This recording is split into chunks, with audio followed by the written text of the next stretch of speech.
Les amis, les trois choses que l'on doit vendre. Le prix, la qualité et le service. Très souvent, on va parler de ce fameux triptyque prix, qualité, service. Alors, ça veut dire quoi, prix, qualité, service? Ça veut simplement dire que si à un moment, tu vas acheter quelque chose d'un petit peu conséquent, le prix va intervenir évidemment.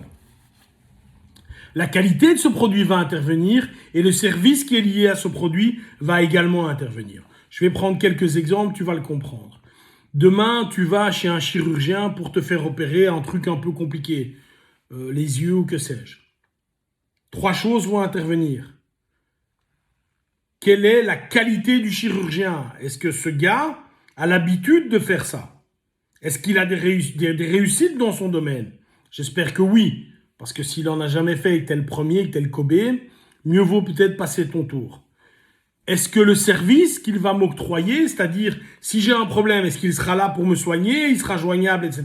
Ça va intervenir dans l'équation. Et ensuite, on le sait très bien, le prix de l'opération, certainement si on va vers des choses un peu différentes, l'opération des yeux ou un truc que tu n'as pas vraiment besoin, le prix de l'opération va également intervenir. Tu vas acheter une bagnole demain.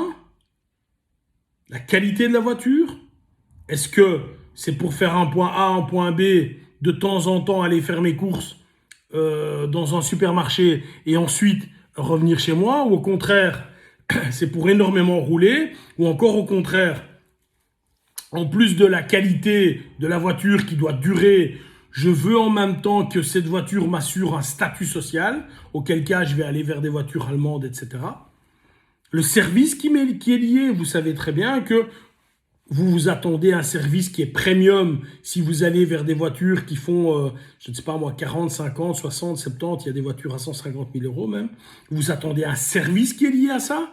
Évidemment, il y a un prix. Donc ces trois variables doivent s'imbriquer. Tu ne peux pas demander pour quelque chose qui t'a coûté 15 euros d'avoir une qualité exceptionnelle et un service exceptionnel. Vous comprenez ça? Mais dans ton offre de vente, il va être demain très important de comprendre quel va être le bouton principal de ton client. J'appelle par bouton le point sur lequel il va réagir. Certains vont réagir sur le prix parce qu'ils sont price sensitive, ils n'ont pas beaucoup de liquidité et donc dans l'offre, le prix sera très important. Je te dévoile déjà quelque chose. Dès que tu travailles avec l'État, etc., l'État est proche de ses deniers. Le prix, tu fais un appel d'offres ou un cahier des charges, le prix est toujours une valeur, a toujours, ou en tout cas très souvent, une valeur très importante. Certains, au contraire, veulent la qualité la plus grande possible. Ils veulent avoir un outil qui va durer. Je vais te donner un exemple. Tu as, que je connais bien, tu as des machines à coudre. Une machine à coudre, c'est 150 euros, ça coûte 150 euros. Une machine à coudre professionnelle, ça coûte 10, 15, 20, 30 fois ce prix-là. Pourquoi ?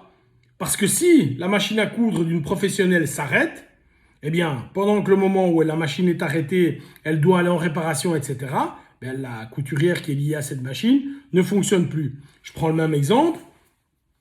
Si demain, tu as un ordinateur lambda avec un service cette fois-ci, je parle du service de réparation dans la semaine ou dans les 2 semaines, si c'est pour travailler professionnellement, tu ne vas jamais accepter ça.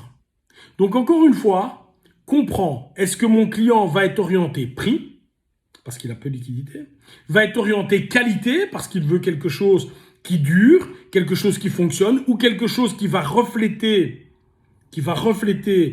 un certain standing.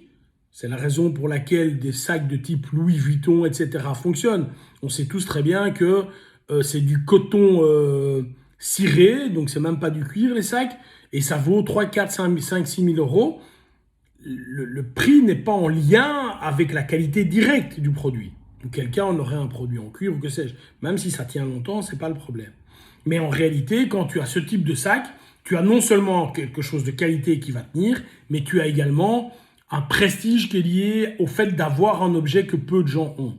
Mais également, comme je le disais tout à l'heure, le service. Si demain, je vends une flotte de téléphones portables à une entreprise, il faut que je puisse être là à échanger les téléphones si jamais il y a des téléphones qui ne fonctionnent plus.